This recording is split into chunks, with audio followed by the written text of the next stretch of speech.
Bem, vamos lá. Durante esses domingos, a gente vem falando sobre os desafios que a família enfrenta a partir de uma perspectiva que foi a frase que José citou no final da carreira dele como líder de Israel, quando ele chama o povo e diz: olha, eu vou me aposentar, eu estou precisando parar por conta da minha idade já, e aí uma coisa eu vou fazer, independente de vocês, eu e a minha casa vamos servir ao Senhor Deus. A partir daí a gente começou a parar e pensar sobre todos os desafios que estar como família. E a gente sabe muito bem, porque a gente está vivendo os dias, esses dias hoje. Não precisa ser religioso, não precisa professar uma fé, porque aqui uma boa parte dos que estão aqui são pais, ou pai ou mãe, não é? E sabe da aflição daquele que é pai e daquele que é mãe, de um filho que sai de casa e pode não voltar, ou ele ser absolvido por algum vício e desandar de uma forma tão desenfreada que destruir tudo o que está em sua volta. Então são alguns medos que a gente tem, isso fora tantos outros desafios que a gente tem nesse modelo de família, enquanto viver em família, né? O número de divórcios tem crescido, tantas coisas têm atingido fortemente, o processo de educação das crianças, dos filhos, tantas coisas. Então, como é que Josué disse isso? E quais são as implicações dessa frase em que ele colocou? Então, a gente iniciou falando sobre elas e pensando sobre elas. Hoje a gente vai para a terceira parte dessa mensagem, tá certo? Que vai terminar no próximo domingo, que termina no próximo domingo, mas eu já aproveito. Sábado a gente está iniciando uma mini conferência aqui às 19h30 com um pastor psicólogo especialista em família. Ele vai estar conosco no sábado e no domingo de 16h, com temas bem relevantes para nos ajudar a entender ainda mais esse processo todo. E aí a mensagem encerra no domingo à noite. Bem, gostaria de convidar quem está com Bíblia a abrir em Hebreus capítulo 3 e 4. Quem não está, não tem problema nenhum para afastar, mas eu vou ficar mais lá do que aqui, tá? Sabe não, porque domingo ele disse: pastor, a câmera não lhe pegou, ficou um negócio, sei da minha beleza, né? Hebreus 3, 4. Aí diz o seguinte: uma casa tem de ser construída bem, mas Deus é o construtor de tudo o que existe. Para ser construída, ela precisa de alguém para ser construída. Mas tudo na vida, para ser construído, precisa de alguém. Esse alguém será a força motora que vai produzir a construção. Sem isso, não há construção, há só um desejo, há só uma ideia. Aí Hebreus vai dizer: precisa de alguém. No final ele vai dizer: mas Deus é o construtor de tudo que existe. E ele afirma que Deus construiu todas as coisas. No entanto, a gente tem visto, e é verdade o que ele falou, se existimos é graças a ele. Nós não somos frutos de um acaso, tá? Porque nada nos gera nada. O fator gerador só pode partir de alguma coisa que já existe, e isso é Deus. Deus criou tudo. No entanto, a gente tem visto que a humanidade tem se destruído, e isso tem impactado todo o restante da construção de Deus, e tem impactado severamente a vida do nosso cotidiano. A gente já não sai mais com tanta segurança. A gente vive de sobreaviso em todos os momentos, como eu falei anteriormente. Então é preciso sim fazer e trazer essa reflexão para nós nessa noite. Vamos orar mais uma vez. Bendito e eterno Pai, que a tua palavra lida neste momento encontre guarida em nossos corações e produza fruto para o louvor e a glória do teu nome, Senhor. É assim que eu te oro, ó Pai, em nome do Senhor Jesus. Amém. Pedi para o pessoal do Data Show colocar aqui a introdução e já chamar aqui, porque eu quero fazer uma retrospectiva de tudo que a gente já falou, para lembrar aqueles que não viram, ver agora. Então no primeiro encontro, na primeira mensagem, eu iniciei por aquilo que eu disse que seria o fim da mensagem, mas a gente começaria por ele. Primeira coisa que a gente pontuou os desafios dessa vida só podem ser vencidas mediante a aliança com Deus. A gente apontou isso e a gente viu que quando a gente perde essa aliança com Deus, muita coisa vai acontecendo. E aí duas reflexões em cima disso: quais são os acordos que nós temos feito e com quem temos feito. A gente tem que parar para pensar muito sobre isso. Há um ditado popular que dizem: me diz com quem tu anda que eu te direi.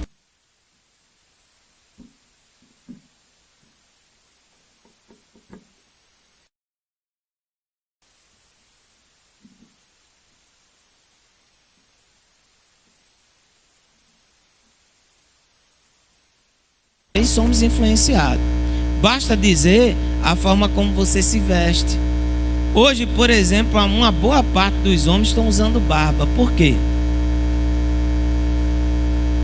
A mídia começou a dizer que era bonito. Aí as mulheres disseram também que era bonito. Mas um bom tempo atrás, mulher olhava assim e dizia: ó, coisa horrível, né? Para você ver como a gente é influenciado. Homem peludo era sinal de beleza. Diga Tony Ramos, o garotinho da minha infância, né? Não era? Hoje os homens vão se depilar, coisa de doido, irmão. Eu já depilei minha barba e misericórdia, eu prefiro caminhar descalço em cima de prego. E assim, não tem método que me faça depilar nada no corpo. Vai-te embora. Quem gosta de sentir dor é mulher. Quem gosta de sentir dor é mulher. Homem não. Homem não. Mas aí o homem vai depilar. Por quê? Porque disseram para o homem que beleza está nisso. E as mulheres começam a dizer e começam a tentar falar para os homens que tem na sua vida. Então somos seres altamente influenciados. Na medida em que você influencia alguém, alguém também influencia você.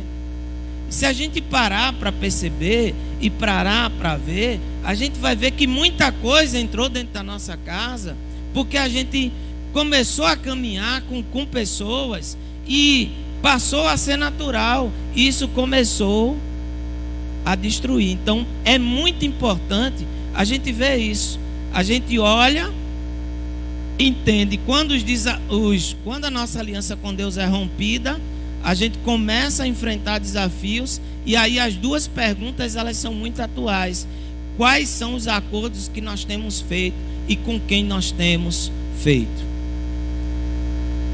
Eu ainda sou de um tempo, acho que isso não existe mais, mas eu ainda sou de um tempo quando a gente queria alguma coisa, a gente corria para fazer de tudo para conseguir aquilo.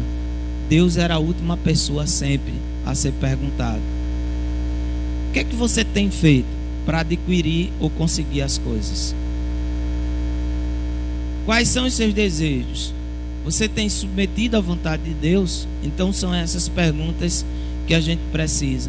Eu como eu sempre me voltei muito para o aconselhamento pastoral, para a caminhada e para a construção, uma das coisas que eu sempre ouvi com muita frequência é: pastor, que mulher Deus me deu? Eu disse: Deus não lhe deu nada, quem escolheu foi você.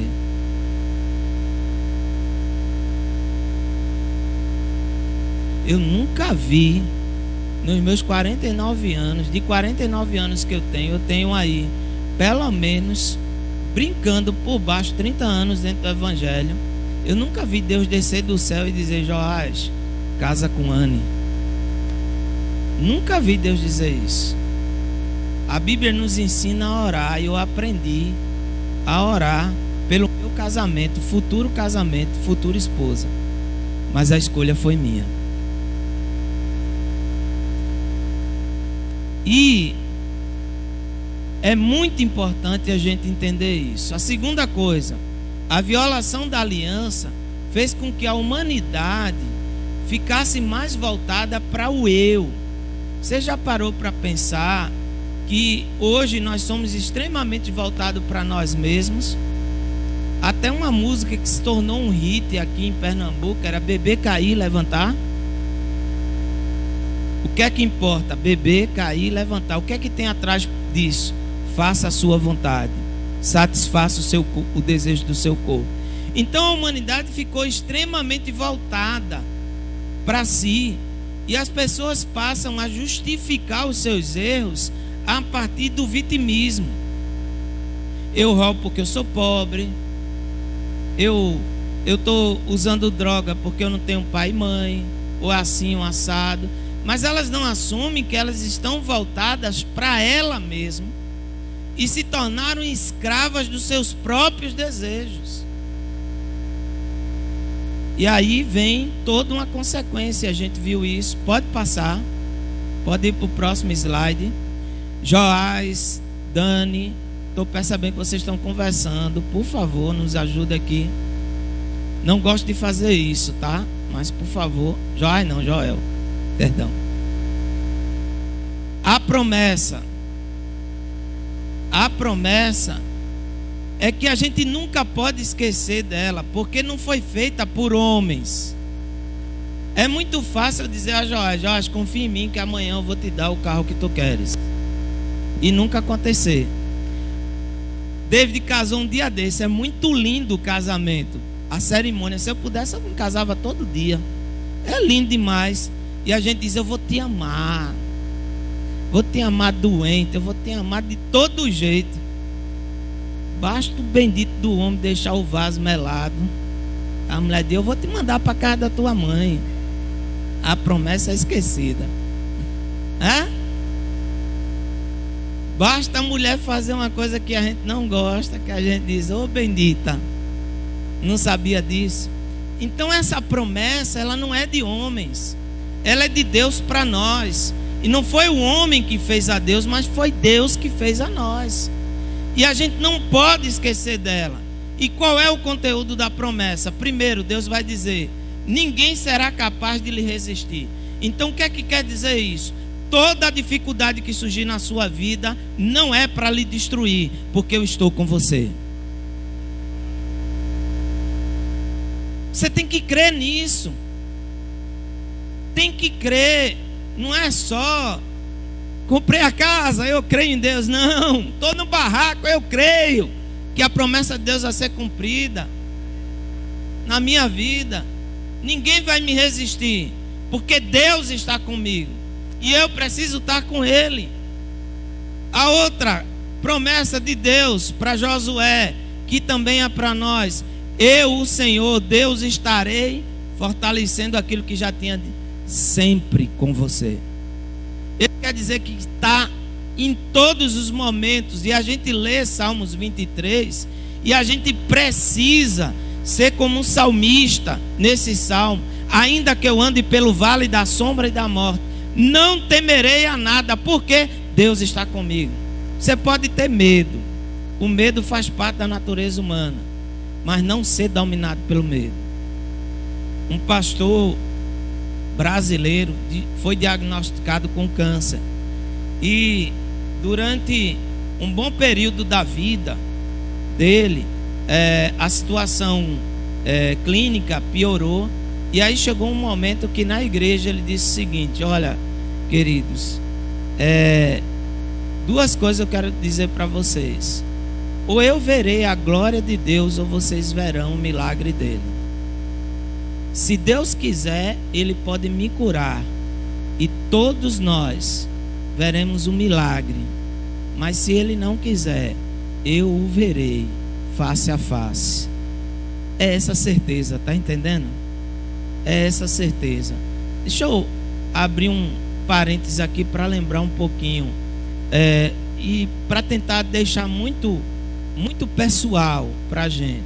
Talvez você diga: isso está muito distante de mim. Como é que Deus pode mudar a minha realidade no Caçote? Como é que Deus pode mudar a minha realidade no Shoa, no Chico Mendes? Com todo o contexto que tem. Pode. Ele pode. Essa igreja tem vivido isso ano após ano. Ele pode. Você precisa crer nisso. Ele pode.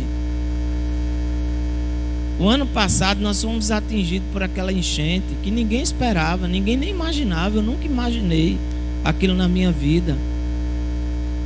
E confesso para vocês, no dia quando eu cheguei aqui, eu já disse isso para a igreja já sabe, cheguei apenas com R$300.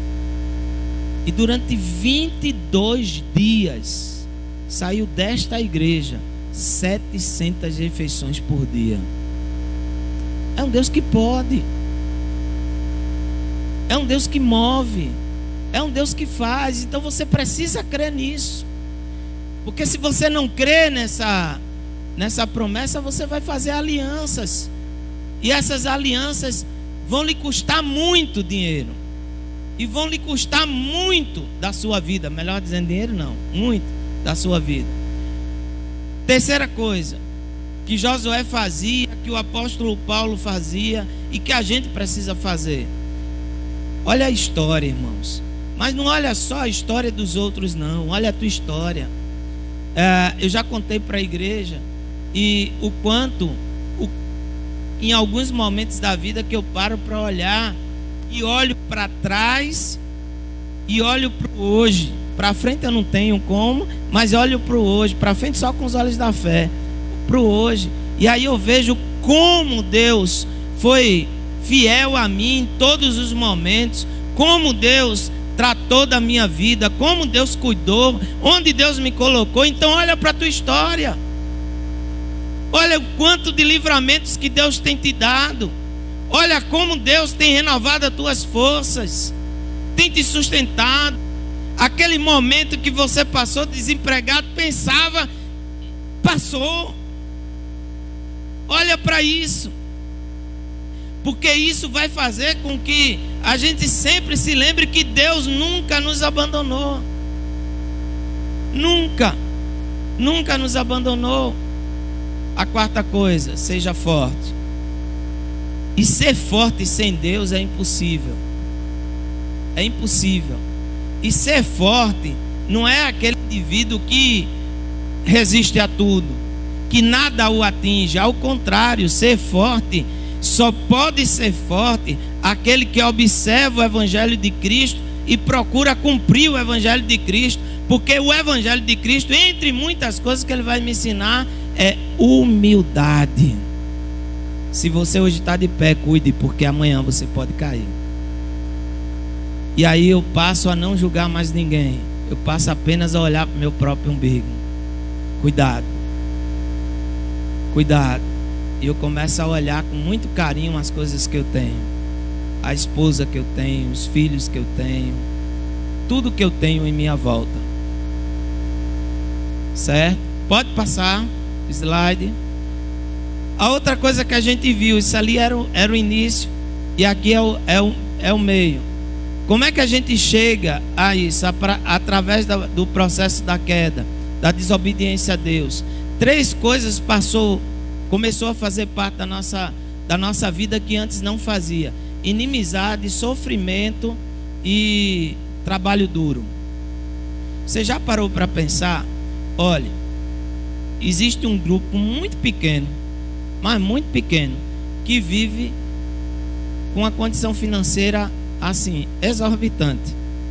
Mas a maioria da massa, não é só brasileira, do mundo, trabalha duro de sol a sol. Para quê? Para comer. Somente. O cara compra um celular, parcela em 12 vezes.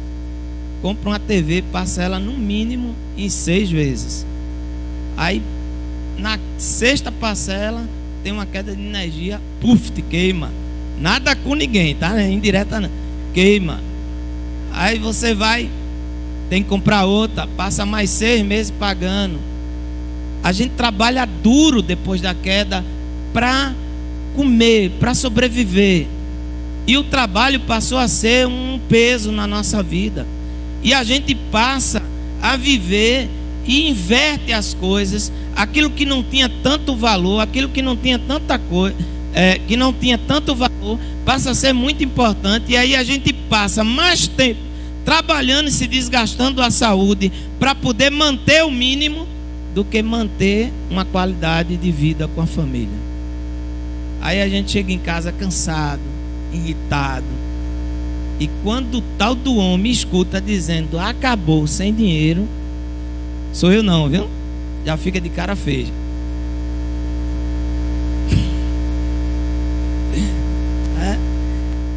Tem um irmão que disse uma vez aqui, uma irmã estava saindo, bateu a porta do carro e disse: tem geladeira em casa não, é? E aí depois conversando com ele, eu disse: sabe, eu não tenho um amor nenhum a bem material. O problema é que quando a porta quebra, eu tenho que trabalhar mais para pagar. Então veja o nível. E a gente vai se tornando escravo disso. Aumenta o sofrimento porque a gravidez passa a ser sofrida, os relacionamentos passam a ser sofridos, e toda a vida passa a ter agora o sofrimento que antes não tinha. Tudo era harmonia, tudo vivia em paz. E a inimizade, mesmo o homem querendo e precisando e tendo a esposa do lado, mas pense na coisa complicada e como a gente perdeu a capacidade de se relacionar. Mas é só com a esposa, é com os filhos, é com os amigos de trabalho. Está tão forte hoje, cada vez mais crescendo essa inimizade, que hoje você pode ser um profissional, tecnicamente falando, muito bom, mas se você não for capaz de conviver com pessoas dentro da empresa, você é colocado para fora. Então veja aí o que a queda tem proporcionado. Passa o slide, por favor. A era da desobediência e discórdia é instalada, e aí a partir daí essas coisas vocês vão ver com muita naturalidade, vocês vão entender que é verdade, porque vocês vão viver, perde-se a capacidade do diálogo, você não consegue mais dialogar por conta da inimizade, os desejos passam a nos dominar. Gente, que coisa absurda. Veja só que coisa absurda. Eu vou dar duas cenas aqui para vocês.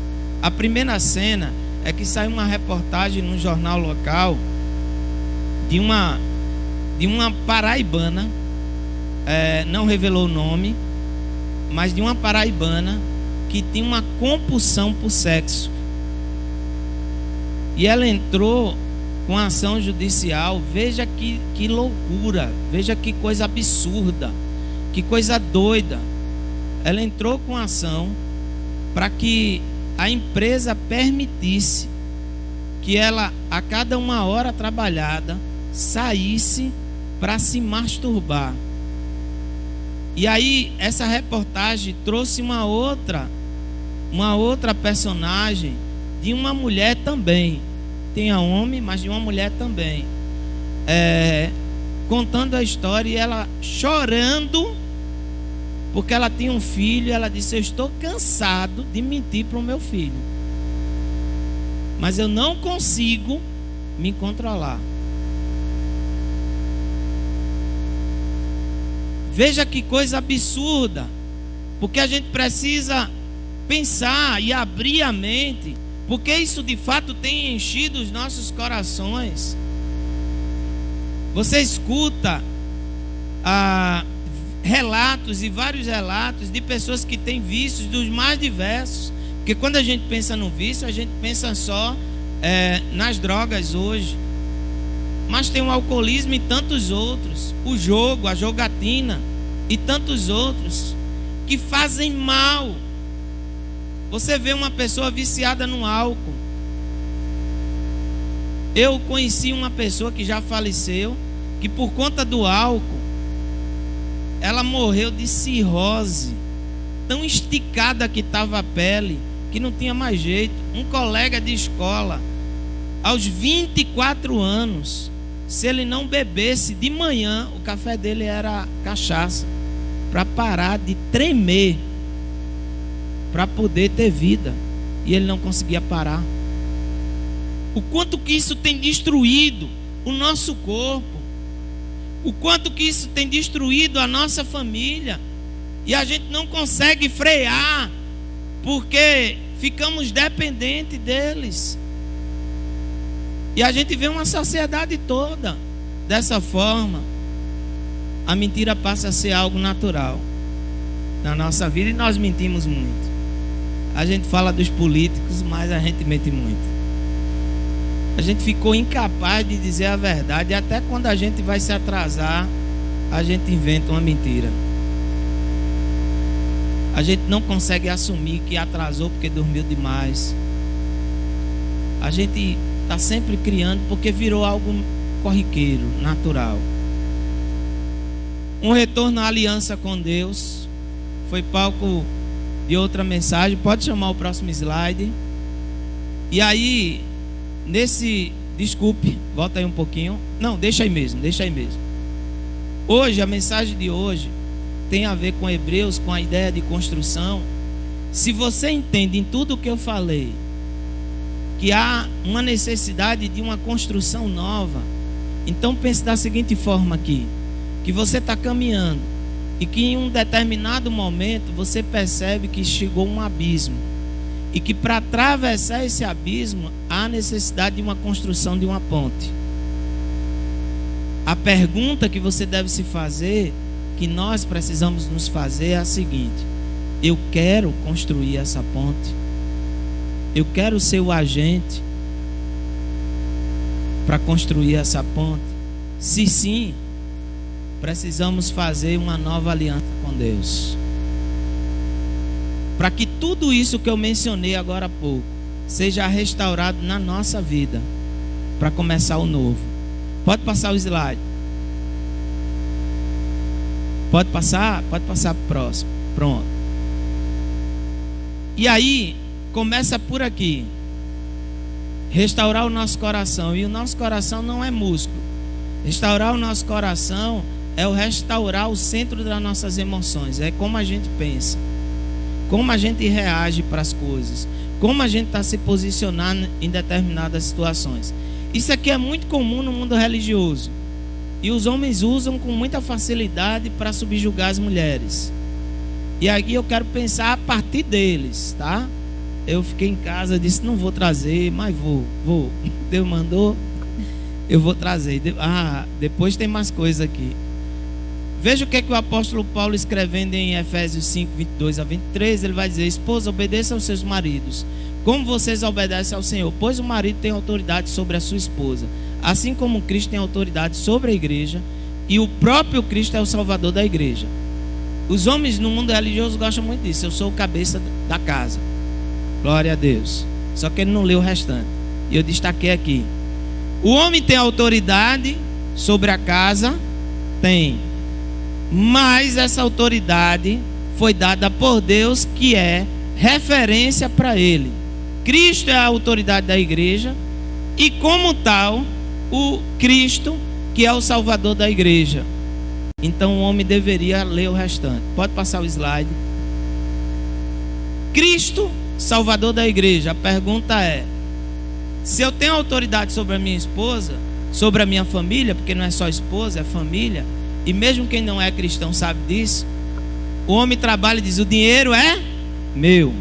O dinheiro é nosso. Quem é que administra melhor? Sou eu ou a esposa? Se é a minha esposa, administra. Como é que vocês se organizam? É cada família. Mas não existe no casamento, na estrutura familiar, o eu. Já o inverso é verdadeiro. O que é do filho é do filho. Porque depois ele casa e ele não é mais seu. Mas o pai não deixa de ser pai nunca. Aí a pergunta deveria ser: eu tenho também assumido o papel de salvador, de restaurador da minha família? Eu tenho assumido esse papel? Porque se a autoridade é minha, também essa autoridade vem com responsabilidade. Ninguém tira a carteira de habilitação e anda da forma que quer, porque tem um sistema de pontuação que, se não for obedecido, você será punido. Então a autoridade foi dada, mas também foi dado um papel. Ele está sendo cumprido de fato? Essa deveria ser uma pergunta para nós hoje, homens, inicialmente homens, porque a autoridade foi me dada como foi dada a Cristo, que é o cabeça da igreja. No entanto, ele é o Salvador também. Começa por ele o processo de mudança. Ele impacta a vida da igreja. Ele é o exemplo para a igreja. Será que nós somos? Se nós desejamos ter essa autoridade, também deveríamos desejar ser esse impacto positivo sobre nossas famílias. Pode passar o slide. Se eu desejo ser esse impacto positivo sobre a minha família, então a primeira coisa que tem que haver no meu coração é o desejo para ser tratado, para poder tratar. Deixa eu abrir meu coração aqui, que eu já conversei com os homens em um encontro aqui. Você já viu um doente tratando de outro? Já viu? Já viu alguém doente tratando de... Você chega num hospital, numa maca lá, aí você vê os outros doentes se levantando para cuidar? Não. Infelizmente a gente está fazendo esse tipo de comportamento. Homens imaturos emocionalmente, sem condições nenhuma, cheios de traumas do passado, frustrados, angustiados, tentando fazer com que seus filhos sejam diferentes, se ele não é o centralizador, porque nunca foi tratado, nunca foi curado. E a referência sempre desses homens é porque eu não tive com meu pai. Eu posso dizer para vocês, eu não tive com meu pai um monte de coisa, mas me serviu como exemplo para não ser, para melhorar. E eu só consigo melhorar porque eu me levo ao tratamento. Eu só consigo ser diferente para poder cuidar e ser essa mola propulsora de renovação, de transformação, porque eu me coloco na posição de cuidado, de ser tratado por outro. E aqui eu não estou falando apenas para homens, eu estou falando de uma forma geral, para todos. Nós precisamos abrir o nosso coração para Cristo e dizer: está aqui, Cristo. E aí começar a procurar ajuda necessária para que as feridas sejam tratadas, cicatrizadas, para que eu seja o homem, o pai que meu filho precisa, para que eu seja o esposo que a minha esposa precisa.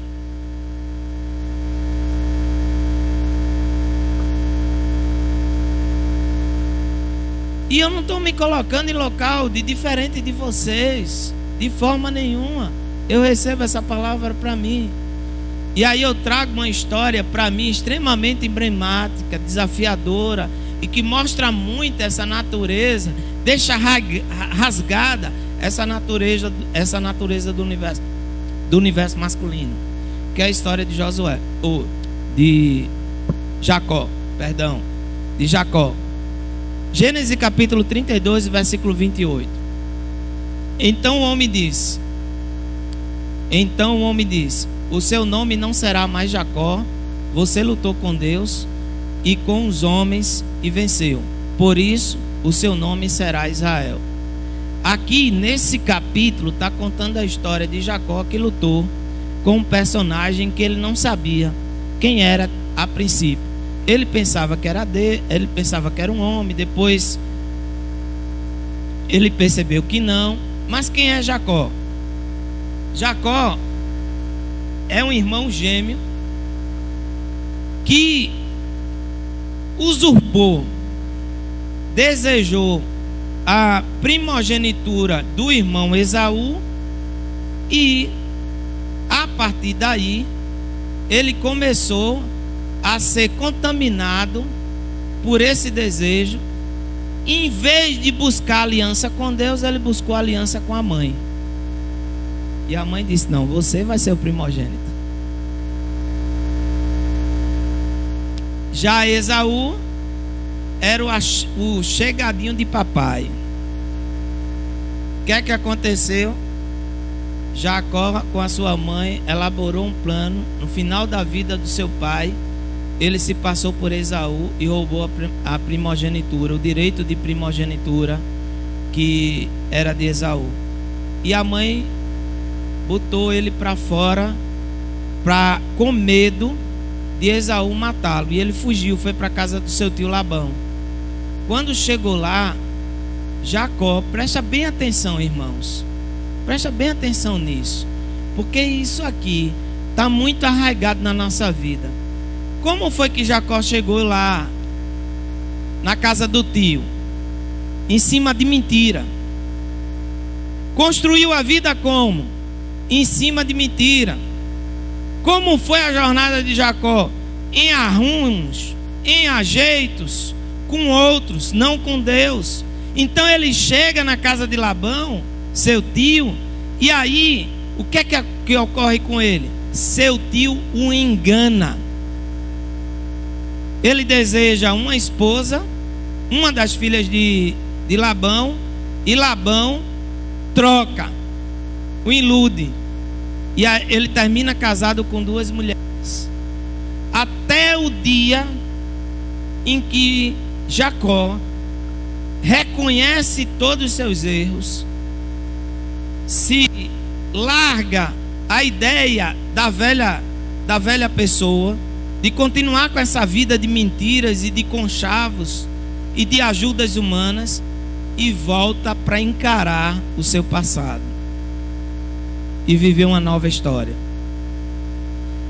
Enquanto você não tiver o seu coração tratado, enquanto você não confessar seus pecados, enquanto você não buscar o socorro celestial e o socorro humano que Deus deixou, não há possibilidade de renovação de aliança com Deus, porque você vai continuar sendo a mesma, ou o mesmo, vai continuar fazendo a mesma coisa. Enquanto Jacó não confessou o pecado, ele continuou na casa do tio, mas continuou do mesmo jeito. E a teia de mentira e de inimizade era a vida cotidiana dele. Foi assim que ele construiu a vida, e é assim que ele estava vivendo, é assim que ele caminhava. Então quem quer ser o restaurador da casa, quem quer ser a mola propulsora para o novo dentro da sua casa, dentro da sua família, precisa entender que há necessidade de confessar os seus pecados. Pode passar o slide.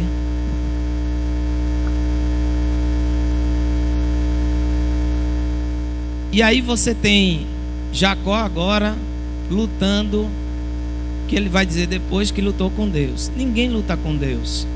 Se a gente pegar esse texto de forma literal, pense aí. Isaías descreveu Deus da seguinte forma: diz que só a ponta da calça de Deus cobria todo esse templo. Não era esse aqui, mas eu estou aplicando esse templo. Imagine alguém lutando com uma pessoa dessa. Porque quando a gente pensa de luta, a gente está pensando dessa forma. Então assim, eu não acredito numa luta física, porque ela não era possível com Deus. Aqui lutar com Deus é enfrentar quem somos. Porque lutar com Deus, nós fazemos isso todo dia, diariamente. Quando Deus nos aponta que estamos mentindo e que estamos construindo a nossa vida em cima da mentira, e foi isso que Deus apontou para Jacó, e Jacó disse: não, Deus, mas eu só fiz assim porque eu não tive a oportunidade, eu só fiz desse jeito por isso, por isso, por isso. Aí é lutar com Deus. Lutar com Deus é quando a gente encara quem somos, como a gente está construindo a história da nossa vida, a cadeia de relacionamento, de mentira e de inimizade, toda ela. E aí Jacó luta, porque ele se encara consigo mesmo, não foge, não foge de forma nenhuma. Ele agora é empurrado para olhar para dentro dele mesmo e entender quem ele é, e reconhecer todos os erros que ele cometeu, como ele vem agindo. E aqui, irmãos, eu vou usar coisas bem do cotidiano. Ah, você me chama de estúpido. Estúpido era meu pai.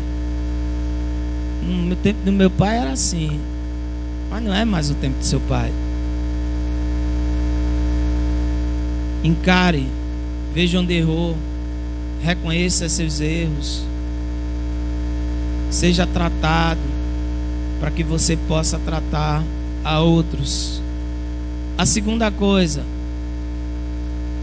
a primeira coisa, somos o produto da soma de tudo. Eu estava dizendo para uma pessoa esses dias, como é que você quer ser diferente? Porque você não pode ser diferente. Você não nasceu hoje. Você é a soma de tudo que você viveu.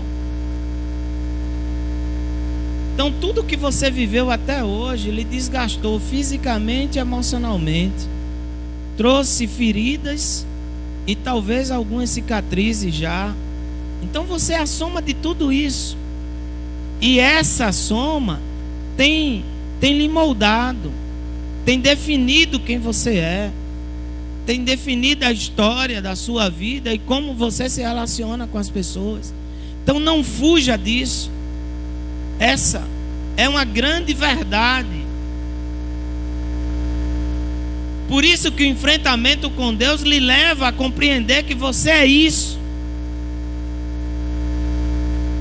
Você imagina uma criança criada da seguinte forma: você é burro, você não vai dar para nada, você não presta para nada, tudo que manda fazer você faz de errado.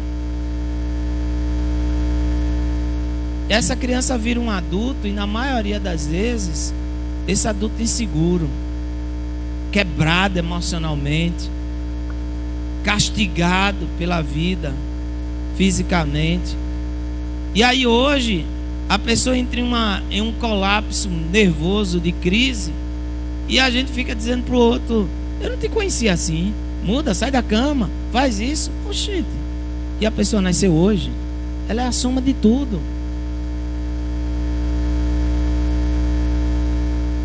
Como é que você quer construir um relacionamento com a outra pessoa se essa soma de tudo não tem sido real, verdadeira?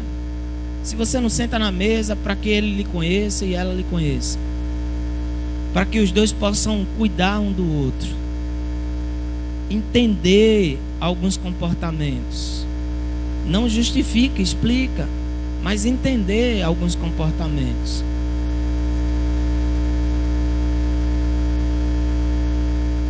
Algumas crises que chegam até nós. A segunda coisa, como está a soma de tudo? Como é que essa soma de tudo tem definido a influência que tem gerido sobre você, que está sobre você? Como é? É a hora da gente parar, porque se eu quero ser essa mola propulsora de um impacto na minha família, eu preciso ser levado a isso aqui. A terceira coisa, o que Deus pode fazer em sua história. Na luta de Jacó com Deus, Jacó encara essas três coisas. E quando o dia está amanhecendo, Jacó se lembra da promessa de Deus. E aí Deus vai fazer uma coisa impressionante. Eu vou deixar uma marca para nunca mais você esquecer. Jacó. Quando você se depara com isso, que você é a soma de tudo, e que esse tudo tem lhe influenciado, e de que forma ele tem lhe influenciado, se você parar aí, você vai ficar perdido. Se você continuar mais um pouco e entender que Cristo pode mudar a tua história, aí você avança. Pode chamar o outro slide, eu vou encerrar aqui hoje. Quando você entende que Cristo pode mudar a sua história, uma coisa muito interessante que aconteceu com Jacó vai acontecer com você. Jacó tem o seu nome mudado. Ele deixará de ser Jacó. E sabe o que é que significa a palavra? Diferentemente dos brasileiros, os judeus, quando davam nome aos filhos, esses nomes carregavam significados. Eu não sei se eles tinham bem noção de tudo, mas assim, é cruel demais, porque a palavra Jacó no hebraico significa enganador. Então o nome de Jacó já dizia que ele era um mentiroso. E aí ele é mudado de nome. Agora Deus diz: você foi conhecido como Jacó, agora você será conhecido como Israel. Ele muda o nome, muda a história.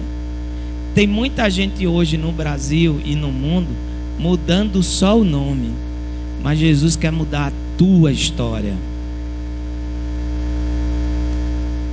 Você era conhecido desta forma, agora você é conhecido assim. E as pessoas são impactadas, dizendo: o que foi que aconteceu com o Zezinho, com Maria? Porque a história foi mudada. A história começa a ser transformada. Há uns anos atrás, alguém me procurou e disse: pastor, queria conversar com o senhor, porque assim, eu comecei a perceber uma pessoa aqui na comunidade e ela está com um comportamento tão diferente, e o diferente era no sentido bom mesmo, e eu não consegui entender, porque eu conheço ela há anos e assim, agora o comportamento está extremamente diferente. E eu perguntando o que é que tinha ocorrido com outras pessoas, a resposta que eu obtive foi que Cristo estava mudando a vida dela. E aí eu vim conversar com o Senhor, eu quero entender esse processo melhor. Você pode trocar o seu nome do seu RG, mas a história da tua vida, só quem muda é o Senhor Jesus. A história da tua família, só quem muda é o Senhor Jesus. Que nessa noite os Jacós que aqui estão possam sair daqui, Israel de Deus, filhos da promessas, que tiveram a sua vida mudada e transformada pelo poder do Senhor Jesus. Para a gente encerrar aqui, a mudança, ela implica que com Cristo você começa a uma nova plantação na sua vida. Você podia ser conhecido como muita coisa, mas agora as pessoas irão achar diferente, porque a plantação que você tem feito é o oposto de tudo que você fazia antes. Era ignorante, agora a paz de Deus está sobre a tua vida. Era intolerante, agora a tolerância do Espírito Santo conduz a tua vida. Era impaciente, a paciência, a bondade, a misericórdia. As coisas começam a ser diferentes mesmo. A forma como você encara os problemas, a forma como você encara os desafios da vida. Por quê? porque a nova plantação chegou. Sabe aquela historinha de começar a construir a ponte para atravessar? Agora, essa construção de ponte não é mais a partir do que eu acho ou penso, mas é a partir do que Deus tem para a minha vida. É quando eu coloco de volta no meu coração o Evangelho de Cristo, a palavra de Cristo, eu passo a ser impactado por ela e agora eu passo a agir a partir do que essa palavra me ensina. Pode passar o slide, que eu acho que é o último. Isso. E a segunda coisa, utilizando a autoridade de Deus em nossa vida. Não basta só Deus mudar a tua identidade, porque em algum momento dessa nova plantação as crises chegarão para dizer quem você é, o que você fez. Os convites voltarão a ocorrer, e aí há uma necessidade muito grande de você entender duas coisas na autoridade que Deus lhe deu. Ninguém será capaz de lhe resistir. Então, quando alguém chegar para você e começar a lhe tentar, você vai saber que Deus está contigo e Ele vai te dar força para resistir. Quando alguém chegar próximo de você para tentar lhe destruir, levar de novo, saiba que Deus está contigo e Ele vai te dar força para resistir. E aí você lembra também da promessa de Deus de Ele estar sempre contigo em todos os momentos da tua vida, seja na bonança ou seja na escassez. O apóstolo Paulo vai dizer que nada pode separar do amor de Cristo. Quando eu entendo essa promessa de Deus, eu sei que se eu tenho só um pacote de fuba, essa fuba vai me alimentar e deixar com uma pele linda para a glória do Senhor Deus. E aí eu caminho, porque a presença de Deus vai estar sempre comigo. Eu sei que a bondade, a misericórdia sempre estará comigo. E quando porventura me vier a lembrança ou a tristeza, ou lembranças que me tragam tristeza, na mesma hora eu serei desafiado a olhar o que Cristo fez na minha história. E aí eu vou lembrar que se Ele foi capaz de me tirar de onde tirou e me colocar onde eu estou e da forma que eu estou, Ele também será capaz de continuar cuidando. Então eu encerro dizendo para você o seguinte: não existe casamento que Deus não recupere, não existe filho que Deus não mude, não existe coração duro o suficiente que Deus não quebrante, não existe estado econômico, situação econômica, falta de dinheiro que Deus não mude, porque para Deus nada é impossível. Amém? Chamar o louvor.